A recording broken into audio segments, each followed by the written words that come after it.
Rookie drafts are in full swing, so I'm bringing you my top 5 risers from the rookies after the NFL draft. And player number 1 is going to be Travis Hunter, who gets and lands in an absolutely fantastic landing spot with the Jacksonville Jaguars. And when we're talking specifically about Travis Hunter, all the conversation in the Dynasty landscape is like, hey, this dude would be a bona fide wide receiver 1 of this class if we knew that he was going to be playing wide receiver. Well, in that press conference after the Jacksonville Jaguars traded an extra first and their new mentality is F them picks, we saw Liam Cohen say, hey, we're planning on using Travis Hunter primarily as a wide receiver, and we're definitely going to get him involved on defense, but he needs to learn the defensive playbook.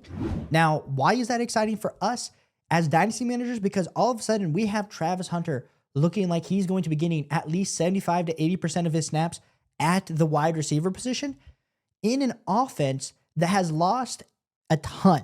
And I understand there's going to be some of you saying, Caleb, why are you so excited about Travis Hunter? I mean, when we're looking at him right now on Keep Trade Cut, this dude's gone up to wide receiver 15 in Dynasty rankings. He's jumped up over essentially the last few days, overall 9 spots in the Dynasty rankings, sliding in as overall player 37. So when we're looking at Travis Hunter, you're like, okay, cool. He's sliding in. Is he going to be the 1 or 2 in the Jacksonville Jaguars system? Because we do see Brian Thomas Jr., who a lot of us, someone like me, was buying a ton of hype into. And you're now going to be saying, well, who's going to be the 1? Who's going to be the 2? Is it going to be like a Jamar Chase, T. Higgins type situation? And I would agree. I think that is kind of where we're going to be looking. There's going to be a clear 1A, 1B situation. I still view Brian Thomas as the 1A. But when you start to take a look at the overall landscape of the Jacksonville Jaguars, they have about 32.5% vacant targets, meaning Evan Ingram's gone, Christian Kirk's gone. A lot of these guys that were commanding targets the last few years are now gone. There's about 170 targets up for grabs. Now, Brian Thomas Jr. last season, if we're looking at him, he had 133 targets. So a lot of people are expecting him to kind of take that next step, potentially get to 150 targets.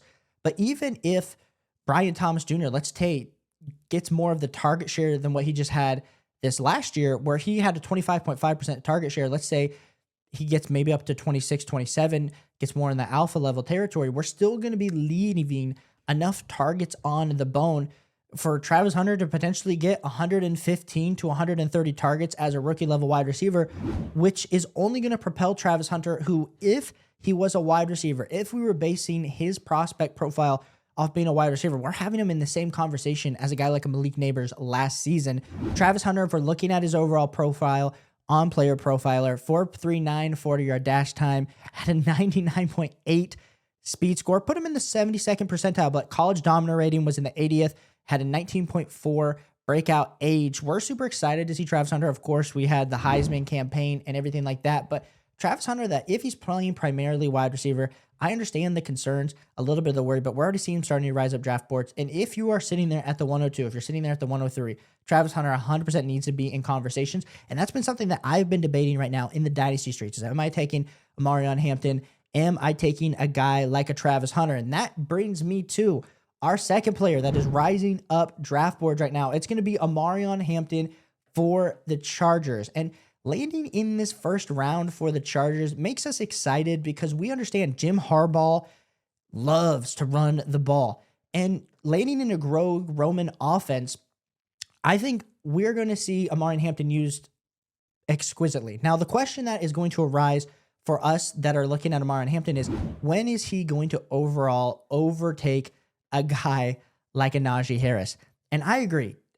Najee Harris was signed. I would say it was not necessarily backup money, but it was kind of like back-end starter money. So I still think Najee Harris is going to have a role. Clearly, Omarion Hampton's not going to just overtake this backfield, but by solidifying and them taking Omarion Hampton in round 1, this continues to kind of say good things for the running game for the Chargers, not necessarily the passing game. I understand they added in Trey Harris, but as I'm looking, as we have Joe Alt from last year, as we have a solidified, locked and loaded top 5 offensive line in the NFL, Omarion Hampton couldn't have had a better landing spot in round 1. And when we're looking at what has then occurred in his keep trade cut value, overall, just absolutely jumping up the board, lands himself over kind of this last month period at the RB6. Right now, he's the RB6 in Dynasty Fantasy Football, ahead of guys like a Breece Hall, a Bucky Irving, behind a Devon A. Chain, a Saquon Barkley. And I think you can make a case that Omarion Hampton could potentially be the RB4, depending on your build. Like, I understand you want Saquon Barkley if you're competing, but I think there's room for Omarion Hampton to continue to grow.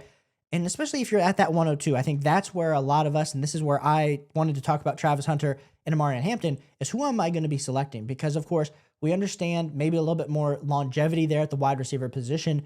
But if you're able to get a guy that is landing with the Chargers where we know they're going to rely on the run, and especially when we start to talk about gap schemes and how Omarion Hampton is really good at running in those gap schemes, ooh, baby, I think I love me some Omarion Hampton. And he's my second player that is absolutely rising up rookie drafts. Now, my third player that is absolutely rising up draft boards, it's going to be RJ Harvey, who lands for the Denver Broncos. And RJ Harvey was someone that I had kind of right around my RB11 in rankings coming into the draft. And clearly I was wrong. Clearly I should have seen that Sean Payton had his eye, the bell of the ball on RJ Harvey, lands in that second round draft capital. And after we saw Travion Henderson and Quinshon Judkins, RJ Harvey slides in as the RB4 drafted in this class. And getting that second round draft capital, even though he is 24 years old, we have seen RJ Harvey go essentially flying up the boards. I mean, RB41 a few days ago, all the way up to RB31. So he's jumped almost 10 total spots. And I even think he's going to just continue to climb as more and more people are looking at him and pushing him up the boards. Because right now he's going behind Travis Etienne, behind Isaiah Pacheco, behind James Conner, behind DeAndre Swift. And a guy like a Cam Skattebo, who we're going to talk about here in a second, is actually ahead of RJ Harvey. And I don't understand why. Because RJ Harvey getting that second round draft capital, I understand we are immune. We hate looking at running backs that are old. And the fact that we're looking at a guy that by the end of his rookie contract, maybe if he gets that 5th-year tag, we're looking at a 29-year-old running back, not great. This is definitely a competitive move if you get a guy like an RJ Harvey, because he's only going to be really relevant for the next 2 to 4 years. I still want to be taking a shot on a guy like an RJ Harvey. I think in our recent mock draft, people were making fun of me. They said, Caleb, you took RJ Harvey at the 108. I took RJ Harvey ahead of Caleb Johnson, ahead of a guy like an Emeka Egbuka. I really think that's where his value lies. I know there's more and more people that are saying, hey, I'd rather take him at the 110, the 111. I understand that, but for me, I'm all in on RJ Harvey. Second round draft capital with a landing spot where he's going to be the clear RB1 from the jump. Give me some RJ Harvey as a guy that is jumping up dynasty rankings, jumping up rookie boards after that draft. My next running back running up the rankings, it's going to be Cam Skattebo, who actually is landing right now ahead of RJ Harvey on Keep Trade Cut. And I think the big thing to consider with Cam Skattebo is the fact that Cam Skattebo lands on the Giants and is kind of the Tyrone Tracy killer. We look at Tyrone Tracy as a guy that we were excited when we saw the Jackson Dart trade because we assumed, hey, that value, that kind of capital that's happening in the early third, boom, wipes it out. We know they needed running back, but hopefully they can address that later on and not be something that's super killer to Tyrone Tracy. Well, Cam Skattebo was a guy that I kind of had valued in the third, kind of falls to the fourth, and all of a sudden we are now looking at a backfield with Tyrone Tracy and Cam Skattebo. And Cam Skattebo right now is RB28 on Keep Trade Cut, ahead of a guy like an RJ Harvey. And I was in a mock draft with Addison yesterday that got released on Sunday, and that mock draft, I took Cam Skattebo in the early part of the second. And Addison made fun of me. He said, Caleb, I don't have him valued there. And I said, that's fair. The community, though, does. And I think that's the thing that we're continuing to see is Cam Skattebo's value get pushed up. And you guys need to be taking advantage. The next guy that is a big riser after the NFL draft, it is going to be Jayden Higgins for the Houston Texans. Getting that early. I mean, early second round capital. I mean, you could almost just value him as a late first. And it's almost like people are kind of sleeping on it because we just don't like this class when it comes to the overall wide receivers. Right now, sliding in as wide receiver 47, he's up 11 spots since the NFL draft, and I think this is just going to keep climbing. I would not be surprised if Jayden Higgins ends up being somewhere around like wide receiver 42, wide receiver 41. And I understand he's probably going to be like that early second round pick, and I think that's appropriate, but I think we're going to get to the conversation over these next few days of should he be even higher? Because really in this offense, you got Nico Collins, and then with the Tank Dell injury and with Stephon Diggs leaving to go to the going to the New England Patriots. The thing that we're going to see is we see Jayden Higgins get drafted. We see Jalen Noel get drafted as well, just to give some assistance. And I understand this offensive line for the Houston Texans is absolutely abysmal, but Jayden Higgins hits a lot of the thresholds that we are looking at when we're looking at a prospect, looking at a big-bodied wide receiver coming in at 6'4", 210. We saw what C.J. Stroud was able to do with a Nico Collins and take him to the next level. I'm excited to see what we can see with Jayden Higgins. And I think if you're in that early part of your second-round rookie draft, that's 100% somewhere that I'm looking to grab. And we'll have to see. There's a chance he even climbs into the late first as things start to settle, as people start to kind of look at this overall landscape. But yes, with no Tank Dell, you're really just looking at a wide receiver room of Nico Collins, Jayden Higgins, Jalen Noel, and Christian Kirk. And I want to take a bet on a guy like a Jayden Higgins because we saw in spurts Nico Collins, Stephon Diggs, and Tank Dell kind of all be able to coexist, all be able to have and provide some fantasy football value. And now there's Stephon Diggs and Tank Dell are no longer there. So Jayden Higgins can easily slide into that wide receiver 2 spot. Now, my last and final mention, I know I just talked through 5, but I want to give you a bonus one. It's going to be Tyler Shough, who lands himself with the New Orleans Saints in round 2. Now, if the Saints had known that good old Shedeur Sanders, that Will Howard, those guys were going to fall in the draft, would they have taken Tyler in round 2? I don't believe so.